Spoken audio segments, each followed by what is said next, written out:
What's up, guys? Today we're going to be doing two things. One, going over a crazy new Arc Warlock build this season with some artifact mods. Another thing is going to be going over the Vantage Point, the seasonal Arc Pulse Rifle that is used in this build. So starting off with the Pulse Rifle, if we look at the perks in the left, for PvE, there really isn't much to choose from. You could try Keep Away. Since it is a Pulse, you'll be kind of far away most of the time and get those stat increases. I would say basically the only choice in the left is going to be Eddy Current. Eddy Current's going to give you 20 reload speed and a reload duration multiplier after sprinting for 1.5 seconds. But then if you are amplified, it's going to basically max out your reload speed stat all the way to 100 by giving plus 60 and give you max reload speed plus a reload duration multiplier, kind of the same as running an arc loader. So overall, that is just like the go-to perk on the left. There really isn't much else. So what can we pair that with in the right? Well, there are some damage perks, but once again, nothing too great. The one thing really left is Jolting Feedback, the new perk that allows you to jolt in a different way compared to Volt Shot. This one is where dealing repeated damage with this weapon inflicts jolt. While amplified, it will apply faster.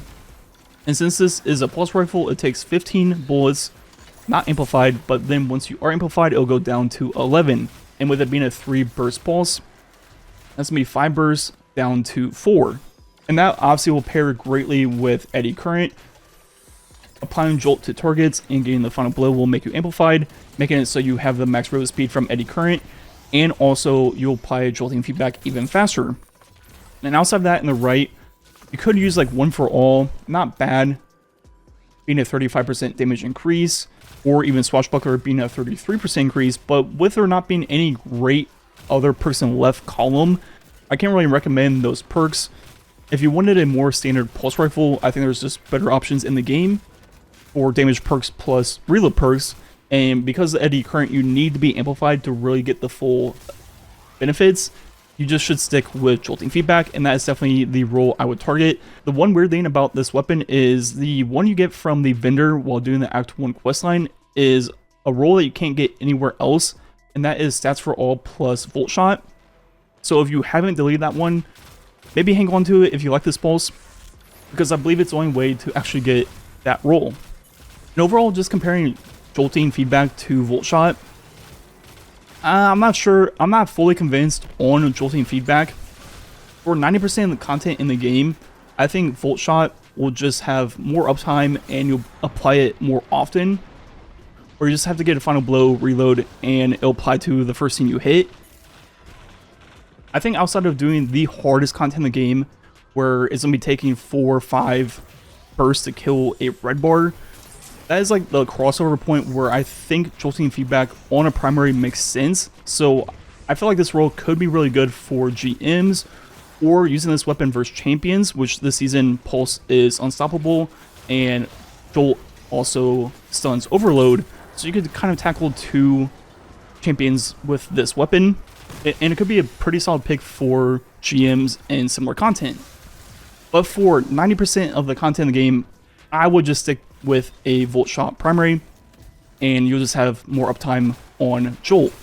But moving on to the build, revolving around the 2 new artifact mods, the first one being Trace Evidence, where rapid precision hits or rapid final blows on targets affected by Jolt or Blind will generate ionic traces. You can also boost it where picking up an ionic trace grants an armor charge.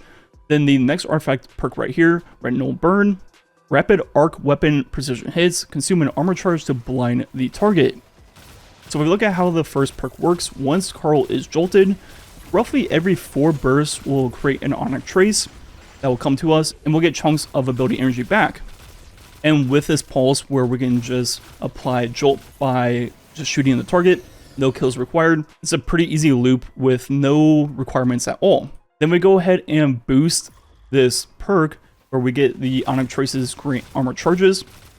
Now with this, as we do it, when we collect the ionic trace, we'll get a stack of armor charge. I will get 2 because I have charged up on my chest piece, but you'll get 1 otherwise. And now looking at the second perk, as we do this and pick up the ionic traces to get these stacks of armor charges, now with those charges, when we rapidly hit the target with our arc weapon, it will blind them and consume 1 armor charge. And because they are blinded, that is another way to create more ionic traces by rapidly hitting them. So it is a very nice loop with these two artifact perks, as long as you boost the first one. And now for the build on Arc Warlock, using the Fallen Sunstar, this helmet is all about ion traces. They move faster and give you more building energy. And with Arc 3.0, we can create all kinds of ion traces on Warlock with this aspect right here, where defeating targets with arc abilities or defeating jolted or blinded targets creates an ion trace. Collecting an ion trace makes you amplified. Then your second aspect can be either Arc Soul or Lightning Surge, depending on if you want your Rift to be better or your melee. Both are very good. Then the fragments are Shock to make our Arc Grenade Jolt. Then we have Discharge to have a chance to create ion traces on Arc Weapon Final Blows.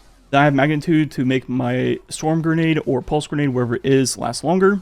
And then I have Ions to create an ion trace when we kill a jolted target.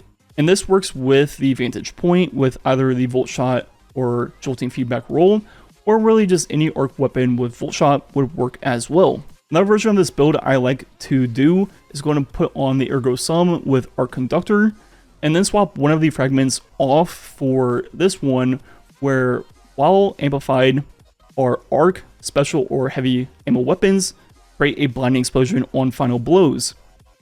And with this, you can kind of turn yourself into a mobile blinding grenade, just walk around with Arc Conductor on the Ergo Sum, and every single final blow will create a blinding pulse, and nothing will be able to shoot at you. You're just walking around blinding everything. All those blinding kills / jolt kills will create ionic traces. You'll be getting all kinds of building energy back. Constantly throwing your grenade, that grenade will jolt, create more ionic traces. All this will create even more traces from the artifact perk. This is kind of silly and probably the better version of the build for just general play and farming seasonal activities and things like that. But throwing on a Vantage Point with the Eddy Current Jolting Feedback Roll, or really any arc primary with Full Shot on it, will be better for GMs and stuff like that.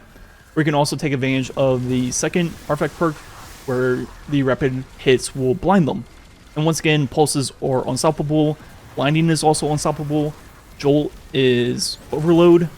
So really just need something for barrier, which this season is scout. So you could technically throw on a tarnished metal with Volt Shot on it, which is arc, and you could technically, I think, do all three with a single weapon this season if you want to go that route. Anyways, I think that's be it for the commentary. Might be some gameplay left. I'm going to go ahead and link this build in the description down below. Probably just the version with a primary. Like usual, thanks for watching. Catch you guys next time.